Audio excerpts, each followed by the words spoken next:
As if 40 weeks of pregnancy is not long enough, it's common to go overdue. So let me tell you how your labor can be induced.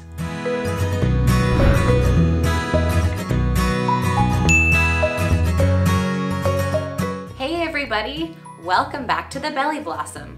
On this channel, I help first-time moms on their journey into motherhood. If this is your first time here, I encourage you to subscribe to join this growing community of mothers-to-be. This week, I'm going to talk about 4 medical ways your labor can be induced, along with some advantages and disadvantages. I know it can be scary for first-time moms, especially when your labor does not go according to your birth plan. So when your doctor or midwife says induction, you're mentally prepared. So let me cover some basic terminology that you might hear your doctor or midwife say. So the first word is induction. Induction is the medical process of stimulating the body to start contractions for women who are not in labor. It can be done mechanically or synthetically with medications, which I will discuss. The second term is your cervix. The cervix is the bottom part and the opening of the uterus or womb. The cervix must thin and dilate to 10 centimeters in order for you to push your baby out. The cervix has lots of blood flow to it, so it does bleed when it dilates. The next term you might hear is cervical ripening. The cervix must first be soft or ripe in order for it to thin and dilate. The cervix can ripen on its own, but if you're overdue, there is a medical process to help your cervix ripen. The last term is contractions. Contractions are intense tightenings by the muscular uterus caused by oxytocin. Contractions have an indirect effect on dilating your cervix, and it is the powerhouse that helps you push your baby out. So why would your labor be induced? Going over your due date is the most common reason for labor to be induced and is done between 41 and 42 weeks. When you get closer to 42 weeks, there are some risks that are involved, including your baby being too big or your baby pooping inside of the womb. This poop, called meconium, will then be in the amniotic fluid and can cause your baby to have lung issues. So as if 40 weeks isn't long enough, going 1 or 2 weeks overdue can feel like forever. The weeks leading up to your due date, your doctor or midwife will discuss induction with you. And there are several methods out there, so it's up to them to decide what is best for you.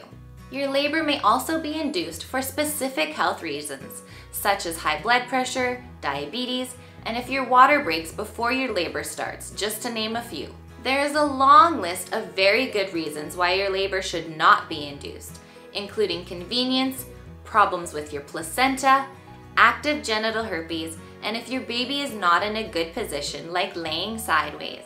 Let me tell you about ways your doctor or midwife could ripen your cervix. First is sweeping or stripping of the membranes. Done by your doctor or midwife after 38 weeks, they will insert a finger into the cervical opening and gently trying to separate the bag of waters from the cervix. This stimulation is done in the hopes that the cervix will release a hormone called prostaglandins, which will eventually ripen your cervix. A few disadvantages are that although your doctor or midwife is trying to be gentle, cervical sweeps are unpleasant and uncomfortable. You can expect to have some spotting or cramping afterwards, and it may need to be done again at your next appointment.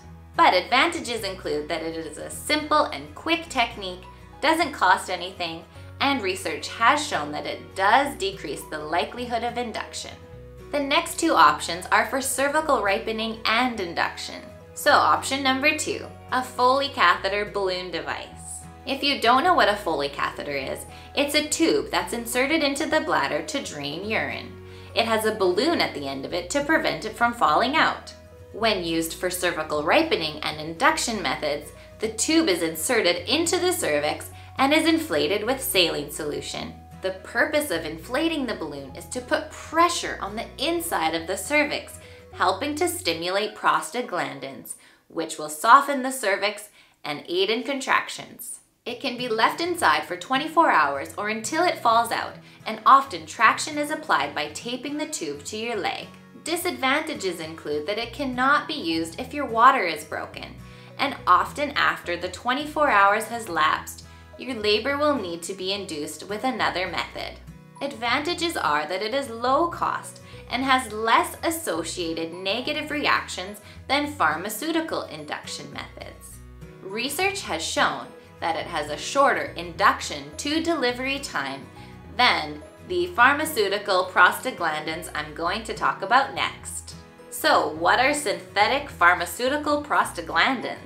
Made by a pharmaceutical company, prostaglandins are a hormone that helps soften the cervix and stimulate contractions. I'm going to talk about 4 types.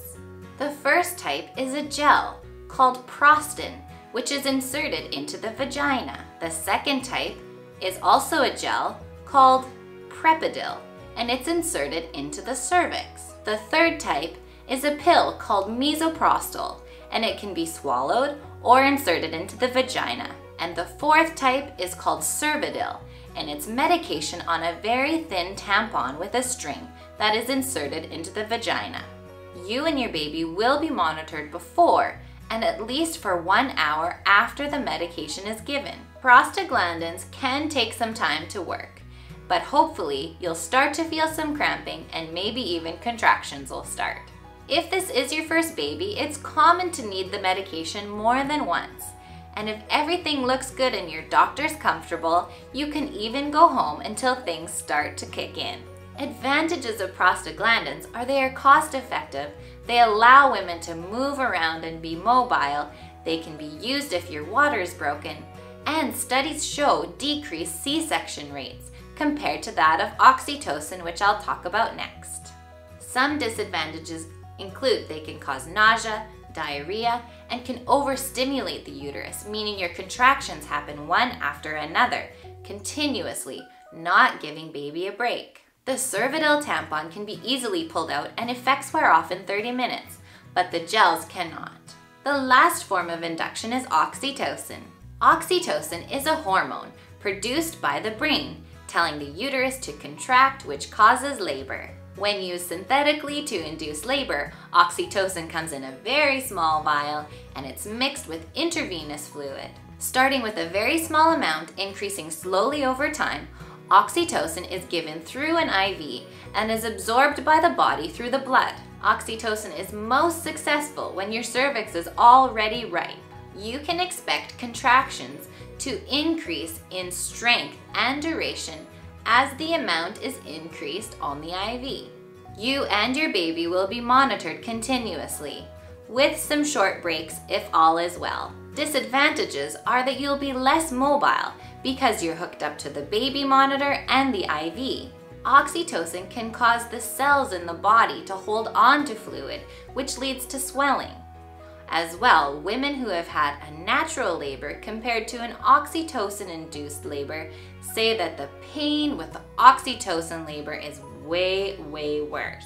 Positive advantages are that oxytocin is the final option before having a C-section and has a great ability to produce a fully dilated cervix. It assists women with the power that they need to push babies out by making the contractions stronger. It is safe and can be quickly turned off if contractions are too long or too close together. Artificially breaking the bag of water with a hook that looks like a long crochet hook is an option for labor induction, but commits women to labor. Baby must be born within 48 hours of the water breaking because there are increased complications of infection. When the waters are artificially broken, the head must be low in the pelvis, and often oxytocin is needed afterwards. It is not a common form to induce the labor, but is a common form to augment the labor, which means it will help the labor along once it's already started. Oxytocin is also commonly used to speed up and augment labor. Be optimistic that you won't go over your due date, but if you do, I hope this video will mentally prepare you for what could be expected. If you have questions, write them in the comments below, and if you found this video helpful, hit that like button, and don't forget to subscribe so I can see you next week on the Belly Blossom.